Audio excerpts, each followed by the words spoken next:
All right, are we good to go, Carol? We are good to go. Go ahead, Liza. All right, fantastic. Well, welcome everyone to the March 8th meeting of the Newington Human Rights Commission. Just want to double check Sue. Oh, there's Jane. All right, I see you, Jane. I didn't see you before. Jane is our minute taker, so I just want to make sure she was ready to go. Well, I'm ready to go, but I also would like to resign my minute taking because I don't want to do it anymore. Would you like to share that with somebody else? Just laying it out there for you. I know how you feel. So maybe Roberta right, or Mark, you guys are the new guys here. Maybe one of you guys could take over taking minutes for the next meeting. Not me. All right. So Hey, Jane, I don't have anything to write on. I'm in my car actually. So, Yeah, I mean, I'll do it today, but I'll do it today. I'll take minutes today. I'm just thinking in the future though. Okay, moving forward, I'd be willing to do it. Sure. Yes. perfect. Thank you. all right. As So long Mark as is on someone tells me, you know, what I have to do, just write Liza, down. could you call it an official meeting? Yeah, sorry. So yes, the March 8th meeting of the Newington Human Rights Committee is called to order at 6:04 p.m. Jane will be taking our minutes this evening, and then starting at the May 10th meeting, Mark France will take over the minute taking. And yes, Mark, we can share with you, you know, what Jane takes tonight, so you can see the structure of the minutes. Thank you. Carol, we haven't had a quorum in a few months. Do we have old minutes to approve? So I believe there might be November minutes, but we haven't had a quorum. Yeah, you know, that's a good question because I only looked at, we didn't have minutes from last meeting. So there Okay. might be an old minute sitting out there. So we'll have to pull Okay. that up for the next meeting. I'm sorry. Yeah. So yeah, we can do that in May. That's no problem. All right. Okay. Want me to pull up the survey? Yeah, if you would like Cross to your do fingers, that. everybody. Oops. Let's see. So while Carol's pulling that up, you know, I think folks know we did a townwide survey last spring into early summer. You know, we got 40 responses. Unfortunately, it did turn out we were restricted because we did use SurveyMonkey and it was a free version of SurveyMonkey. So unfortunately, you can't get more than 40 responses with the free version of SurveyMonkey. So 40 responses is what we have to work with, but I think it's a little more information and feedback that from town residents than we've had in the last few years. So hopefully it's something that we can work off of and kind of shape some direction for commission activities moving forward. So just looking at this first page, this question was, how would you define what it means to be an inclusive town? So we had the highest response with 80%, 32 votes, was supporting fairness and access to opportunities and services. Next highest was working and welcoming and uplifting diversity, followed by reducing crime and violence. And then a tie with promoting civility and enabling participation in community services and local government. We can go to the next page, Carol. Oh, the next page, hopefully folks, sorry, the next few pages are the open-ended responses. Hopefully the committee members have had a chance to review those. If you want to go to the next, whatever the next question was. So is Newington an inclusive town? 45% was the highest, and that was neither agree nor disagree. We had 22.5% agree that Newington is an inclusive town, and 12.5% strongly agree. I think if you go to the next page, Carol, there will be more on that. 15% disagree and 5% strongly disagree. So more folks than not are either unsure or think that it is an inclusive town. Have you experienced discrimination in Newington? I don't have anything. What's the next page look like, Carol? I didn't highlight any of these. So if you go back up, Carol. Yeah, you make it tricky for me. There we go. Sorry. It's very easy. to do that. So it looks like the highest answer was discrimination based on gender. That was 17.5%, followed by ties for both religious, sexual orientation, and age. I think there was a 15% on the next page. I won't ask you to come back up. Another 12.5% socioeconomic status. We can go to the next question. Which of the following human rights and social justice priorities do you think should be the focus of the Newington Human Rights Commission? So hold on, I'm not going to make you change, Carol, but I just want to double check what the next answer is. I can go forward. I got it now, I think. Yeah, okay. So we have our highest response is police community partnerships. Do you want me to go back? Followed by identifying discrimination, and then poverty, wealth disparities. So I think that was kind of it for the big questions that would give us kind of some direction for where Newington residents think the Human Rights Commission could go with issues that we want to work on. And again, there's some more detail in the open-ended responses that hopefully folks have had a chance to read. So do commission members have any thoughts? Any ideas based on the feedback from the survey results?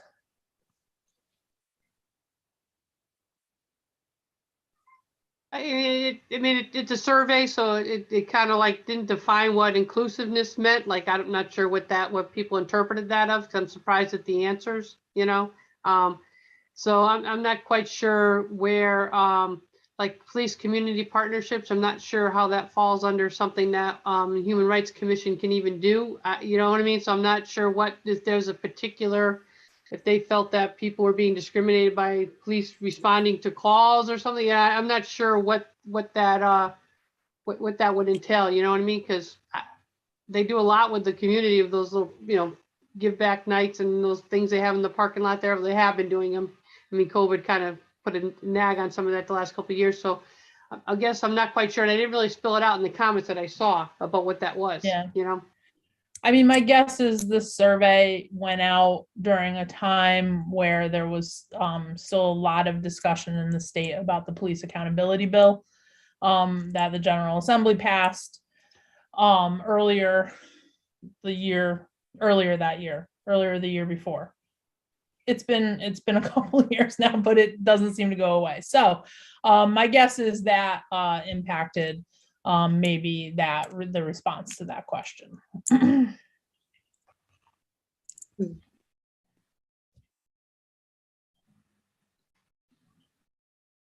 So I know that we were hoping this might inform some decisions on how to move forward. So, I mean, maybe if we can kind of focus on, you know, the three higher issues and see if there's a way of combining meeting those needs in an event or a service or.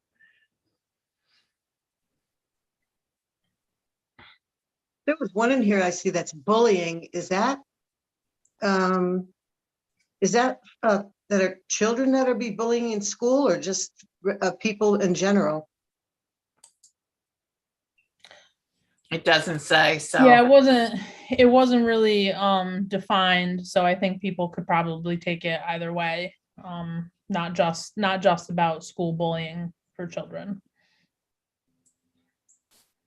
Yeah, bullying happens all the time. People do it in road rage. People do it all, you know, like adults do it probably more than kids. I mean, adults, I'm sure, took this and they probably felt like people were bullied them in everyday life, that they just think some people just think they're entitled to stuff and get other people's ways. Oh, yeah, even for that matter, they were afraid that they were going to be bullied because if they wore a mask at school and the other kids didn't. There's a Well, this little was bit. well, Hmm? this survey took place well before that even became an issue. Or social media. I think Yeah. there's a certain Yeah. level of adult bullying that goes on there. Oh, that's true.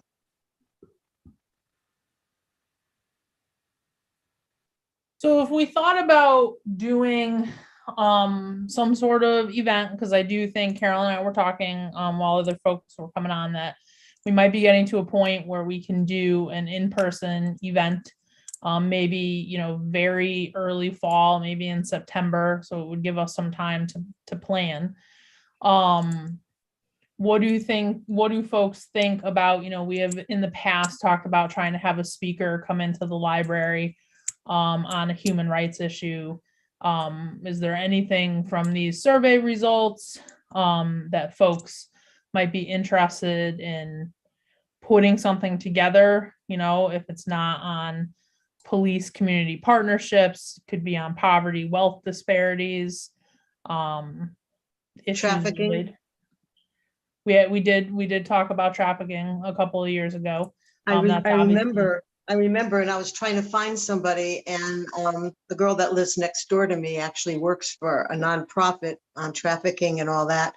She's also been with Dave Tedeschi, and she did, you know, she had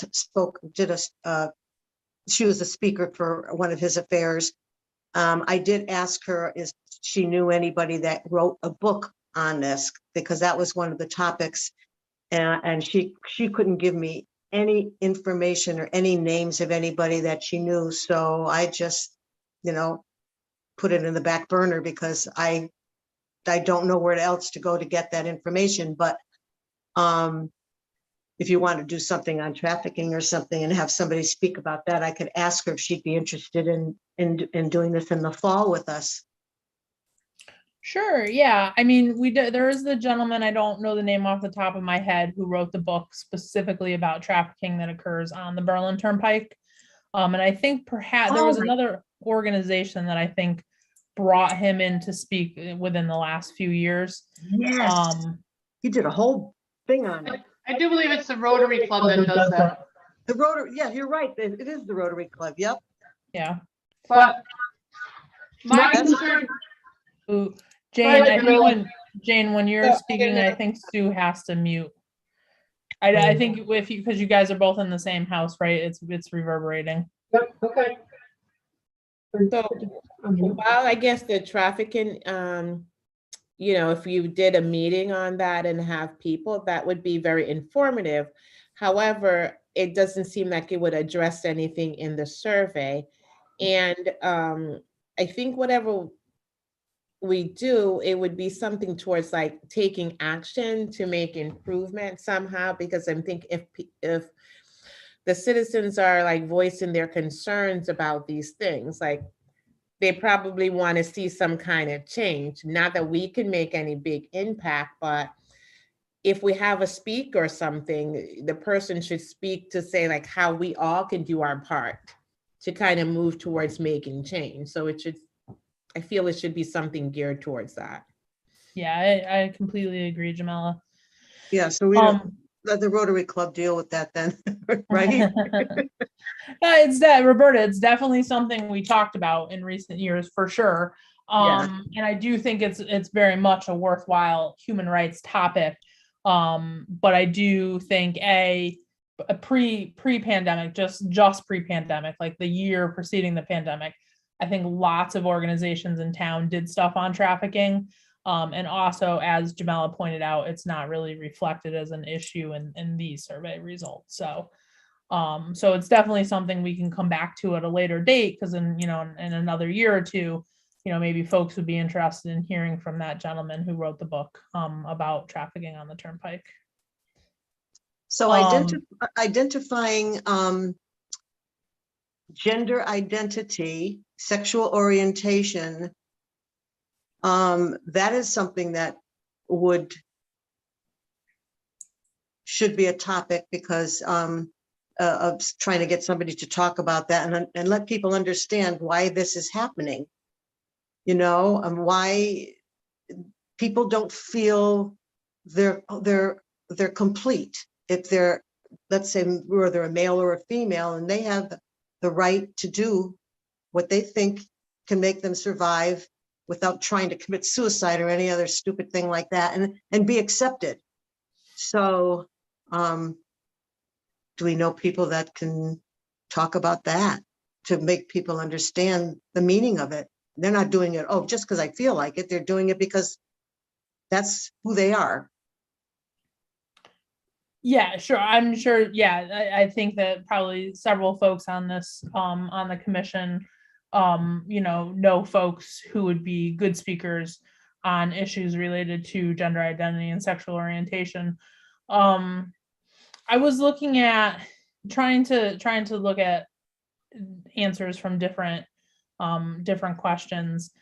It seems to me like the first one, how would you define what it means to be an inclusive town, supporting fairness and access to opportunities and services, was number one. And then on this last question that we were looking at about activities, one of them is poverty and wealth disparities. And perhaps there's some combination on those two issues that would make for a good discussion at the library. Do folks have thoughts on that?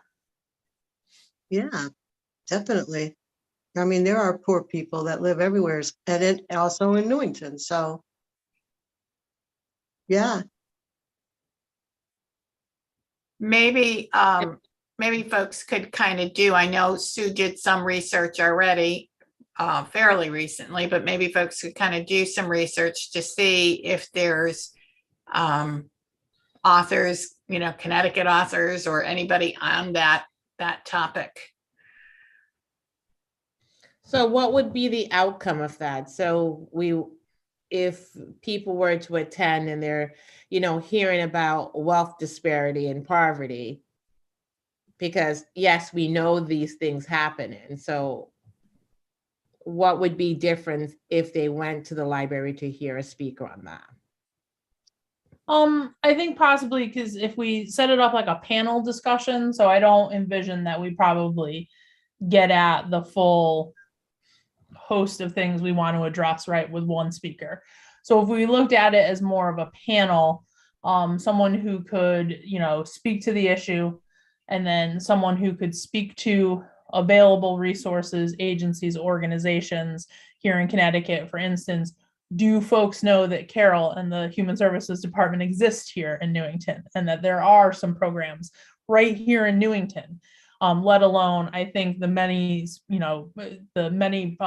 programs that are available at the state level, and then perhaps have someone like, Representative Turco be able to speak to other potential policy changes that the state could consider to further strengthen those services.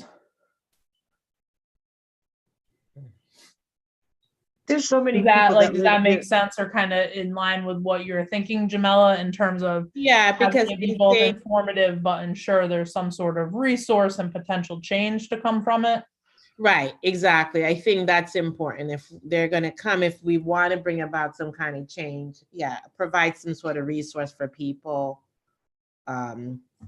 something they can get out of the meeting, in addition to just hearing more about these kinds of things. Right, where they can get help, where they can. Right. And then how to get the people who need these services at the meeting. Yes. Right. There's so many people that don't even know that there's a human resource place in town. Right.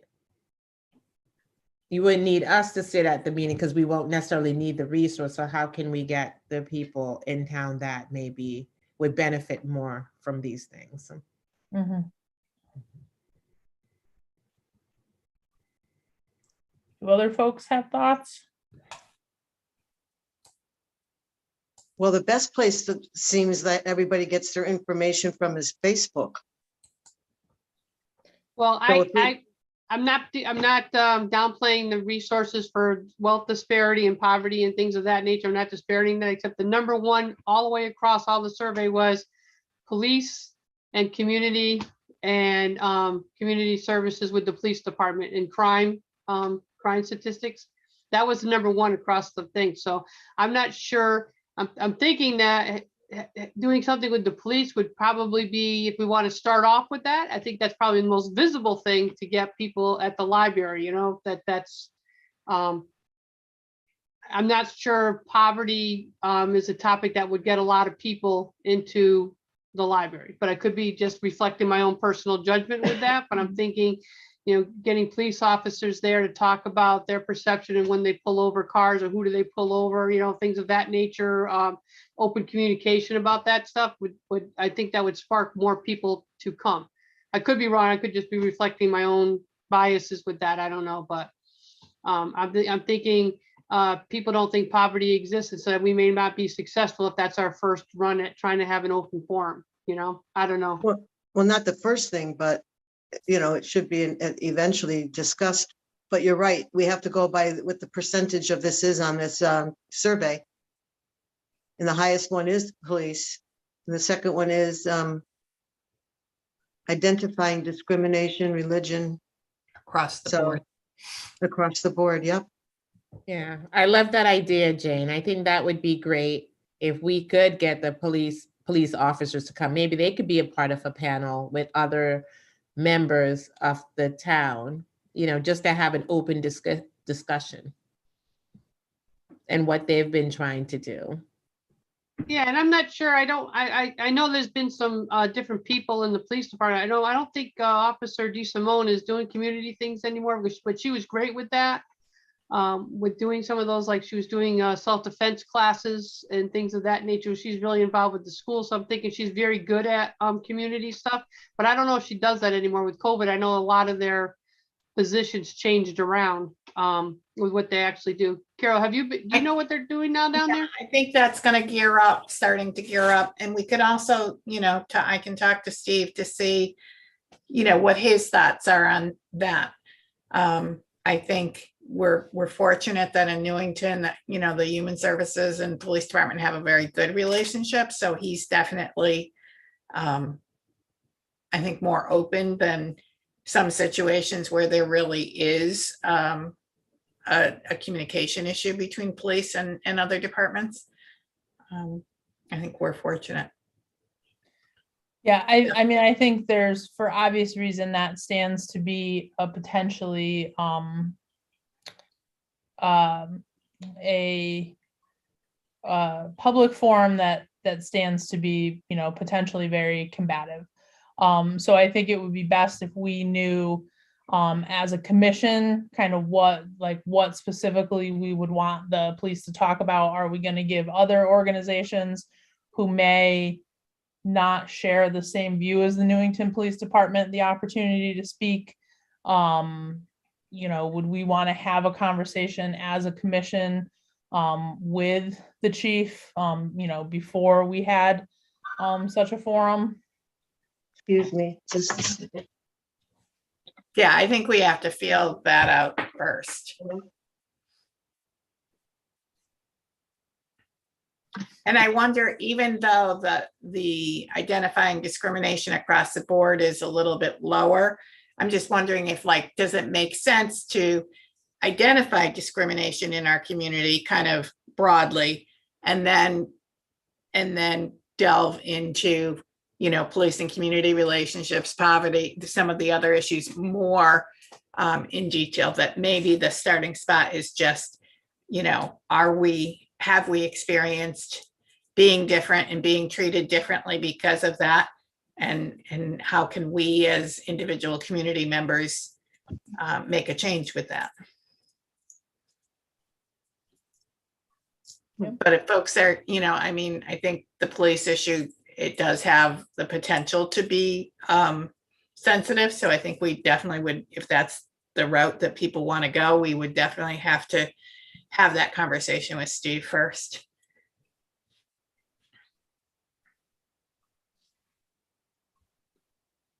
Do other folks have any thoughts on that? Well, yeah, I guess we should speak with him first. Oh, that's an arrow. Okay.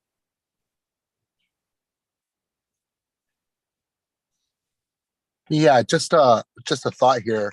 I think to identify here in Newington, what makes, for example, when it comes to policing in Newington, what makes policing in Newington as a suburb different than policing in an urban area such as Hartford, etc.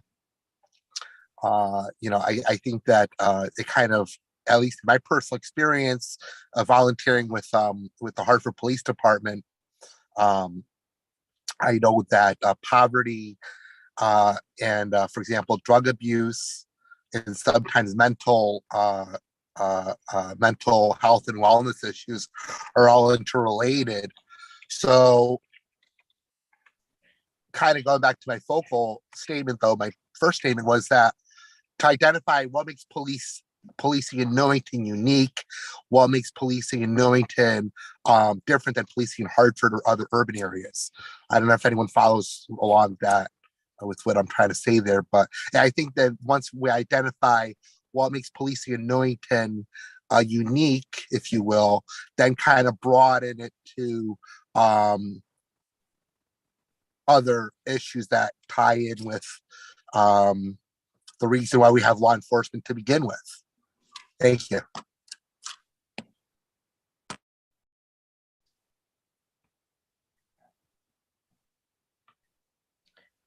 All right, well, perhaps, Carol, you could have a conversation with the chief, and let him know, about the survey results that police and community partnerships were one of what was the top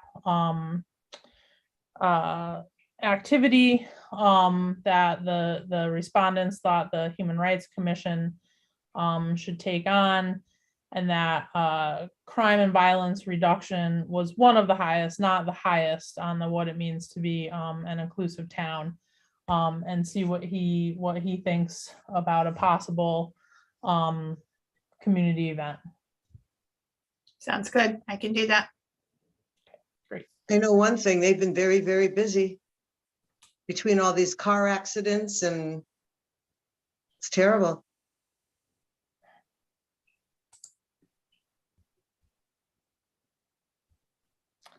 I have nothing to report. I'm thinking, and I'm not saying this is anything else. I think that we need to take a look at, so Carol, I know you have the charter or whatever that's called about what our function is, because now we're stepping out of our function of the Human Rights Commission. About what, if we have these kind of meetings and have these kind of forums, that's not what the city or the town thing says that we're supposed to be doing. So we may need to take a look at that, because we're really only activated when somebody has a complaint against the town, and what we're doing now is not stuff that has to do with complaints against the town. You know what I mean? In I the don't think charter, that's true. the That's not how I complaint- read the charter. yeah, in the complaint, in the charter, the complaint is part of it, but educating and awareness is an additional part of it.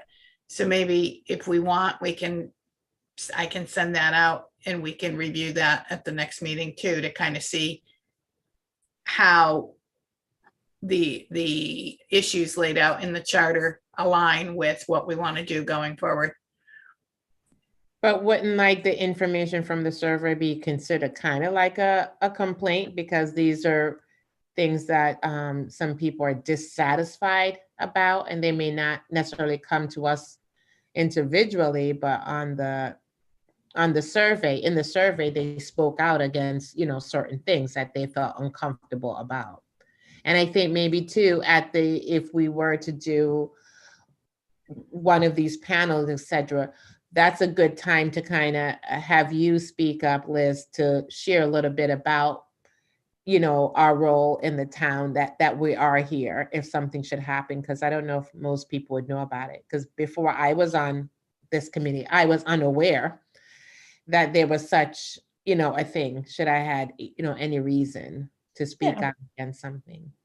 Yeah, and I do, the survey does, highlight resident feelings, but I don't think that's even a necessary interpretation. And the charter does say that the Human Rights Committee, the Human Rights Commission can do activities within town to raise awareness about human rights.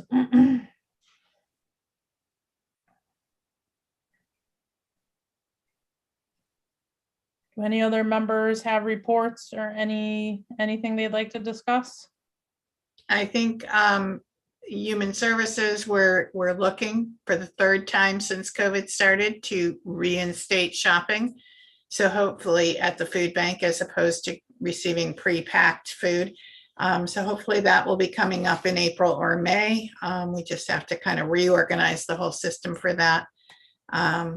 And we are doing a presentation on March 30th called Unmasked the Stash.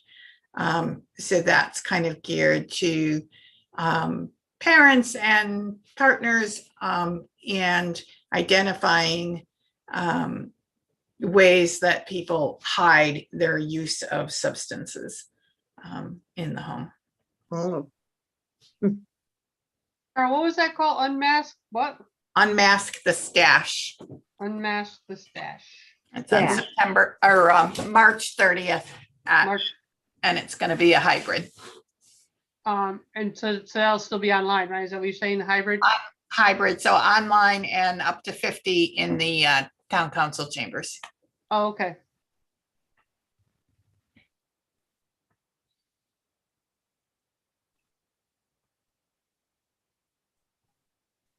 All right. That looks like that was our human services report. Any other business? We don't have any members of the public on tonight, correct, Carol? No, correct. I mean, All right, so the next meeting is going to be Tuesday, May 10th at 6 p.m. So folks can please, the commission members can please make sure they have it on their calendar, and perhaps 2 quorums in a row. Do you think we'll be able to have that in person rather than on the line here? yes, Yes.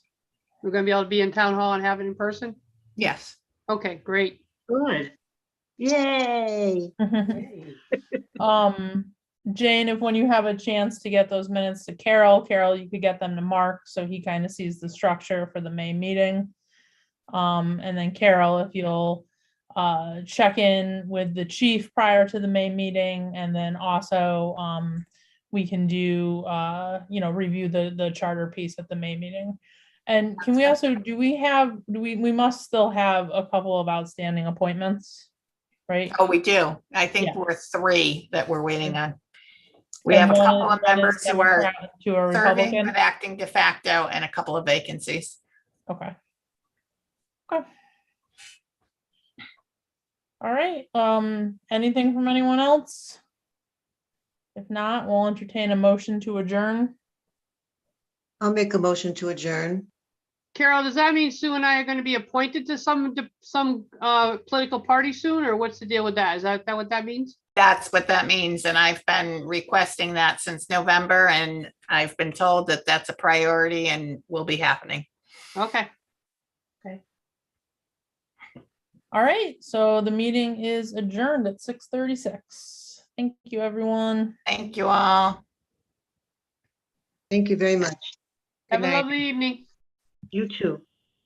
Hey, have a good evening, everyone.